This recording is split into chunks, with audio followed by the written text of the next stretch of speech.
तो दोस्तों आज हम बात करने वाले हैं एक ऐसी सभ्यता की जो दुनिया की सबसे पहली और सबसे एडवांस अर्बन कल्चर्स में से एक थी। इंडस वैली सिविलाइजेशन 5000 साल पहले भारत की मिट्टी पर जो शहर खड़े हुए थे, उनके प्लानिंग और उसकी सोच को देखकर आज भी दुनिया हैरान है।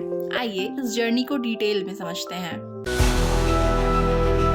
सबसे पहले इसका पता 1921 में दयाराम साहनी ने हड़प्पा साइट पर लगाया था और 1922 में रकालदास बैनर्जी ने मोहनजोदड़ो डिस्कवर किया। तब हिस्टोरियंस को समझ आया कि ये तो एक पूरी सिविलाइजेशन थी जो 2500 BCE से 1500 BCE के बीच अपने पीक पर थी। इसका स्प्रेड बहुत बड़ा था। आज के पाकिस्तान के सिंध और पंजाब से लेकर इंडिया के हरियाणा, राजस्थान, गुजरात और उत्तर प्रदेश तक अब तक 1000 से ज़्यादा साइट्स डिस्कवर की जा चुकी है। हड़प्पा अपने ग्रेनरी और सेमेट्री के लिए फेमस है। मोहनजोदड़ो का ग्रेट बाथ सबसे यूनिक स्ट्रक्चर है। धौलावीरा अपने वाटर कंजर्वेशन और एक बड़े स्टोन साइन बोर्ड के लिए जाना जाता है और लोथल एक इम्पॉर्टेंट डॉकयार्ड था जहां से समुद्री व्यापार होता था। इंडस वैली के लोग टाउन प्लानिंग में वर्ल्ड के आगे थे। उनकी शहरें एकदम ग्रिड पैटर्न में बनते थे। सीधी सड़कें नॉर्थ साउथ और ईस्ट वेस्ट डायरेक्शन में क्रॉस होती हुई। हर घर पक्के ईंटों के बने होते थे और 2-3 स्टैरी तक के हाउस मिलते हैं। सबसे अजीब बात ये थी कि हर घर एक प्रॉपर ड्रेनेज सिस्टम से कनेक्टेड था। अंडरग्राउंड बेक्ड ब्रिक ड्रेन्स, सोक पिट्स, मतलब आज के मॉडर्न सीवेज सिस्टम का एक प्रोटोटाइप आपको 5000 साल पहले ही मिल जाता है।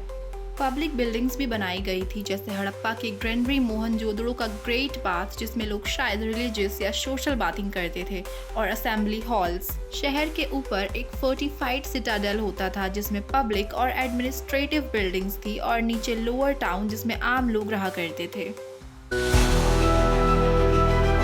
इनकी इकोनॉमी का बेस था एग्रीकल्चर। यहाँ वीट, बार्ले, पीज, सेसमे और कॉटन उगाई जाती थी। कॉटन तो दुनिया में सबसे पहले यहीं उगाई गई थी। कैटल, बफलो, शीप और गोट जैसे एनिमल्स डोमेस्टिकेट किए गए थे। क्राफ्ट्स में भी ये लोग बहुत आगे थे। चनहुदड़ो बीड मेकिंग के लिए मशहूर था। मेटल वर्क में ब्रॉन्ज और कॉपर का यूज होता था और उनकी pottery red and black painted design के लिए फेमस थी। ट्रेड इनकी सबसे बड़ी स्ट्रेंथ थी। लोथल के डॉकयार्ड उनकी मैरीटाइम ट्रेड के सबूत हैं।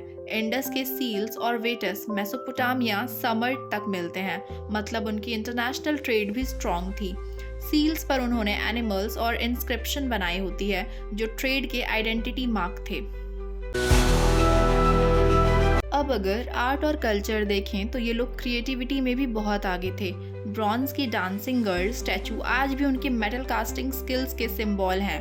एक स्टोन स्कल्प्ट जो प्रीस्ट किंग के नाम से फेमस है, वो भी मोहनजोदड़ो से मिली है।